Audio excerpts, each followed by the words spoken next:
మంత్రి నారా లోకేష్ తనయుడు దేవాంశ్ చెస్లో వేగవంతంగా పావులు కదపడంలో ప్రపంచ రికార్డు సాధించాడు. 9 ఏళ్ల నారా దేవాంశ్ వేగవంతమైన చెక్మేట్ సాల్వర్ 175 పజిల్స్ పోటీలో ప్రపంచ రికార్డు సాధించాడు. ప్రతిష్టాత్మకమైన world book of records London నుండి అధికారిక ధృవీకరణను అందుకున్నందుకు నారా కుటుంబం ఆనందం వ్యక్తం చేసింది. వ్యూహాత్మకమైన ఆట తీరు, థ్రిల్లింగ్ ప్రదర్శనతో యువ chess prodigy Nara Devansh checkmate marathon పేరుతో ప్రపంచ రికార్డును నెలకొల్పాడు. ఈ రికార్డులో దేవాంశ్ క్రమక్రమంగా సవాల్ చేసే చెక్మేట్ పజిళ్ల క్రమాన్ని పరిష్కరించాడు. ప్రసిద్ధ చెస్ సంకలనం నుండి ఎంపిక చేసిన 5334 సమస్యలు, కలయికల ద్వారా ఈ పోటీని రూపొందించారు. తల్లిదండ్రుల ప్రోత్సాహం, కోచ్ మార్గదర్శకత్వంతో దేవాంశ్ ఈ రికార్డును సాధించగలిగాడు.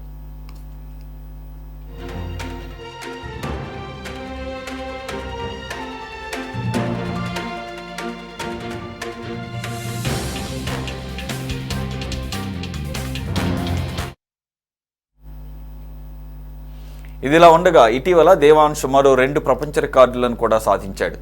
అతను 7 డిస్క్ టవర్ ఆఫ్ హనోయిని కేవలం నిమిషం 43 సెకండ్లలో పూర్తి చేశాడు. 9 చెస్ బోర్డులను కేవలం 5 నిమిషాల్లో అమర్చాడు. మొత్తం 32 ముక్కలను వేగవంతంగా సరైన స్థానాల్లో ఉంచాడు. దేవాంశ్ ప్రపంచ రికార్డు ప్రయత్నాలను న్యాయ నిర్ణేతలు, లండన్లోని వరల్డ్ బుక్ ఆఫ్ రికార్డ్స్ అధికారులు క్షుణ్ణంగా పరిశీలించారు. పట్టుదల, కృషి ద్వారా తమ కలలు సాధించవచ్చని దేవాంశ్ నిరూపించాడు.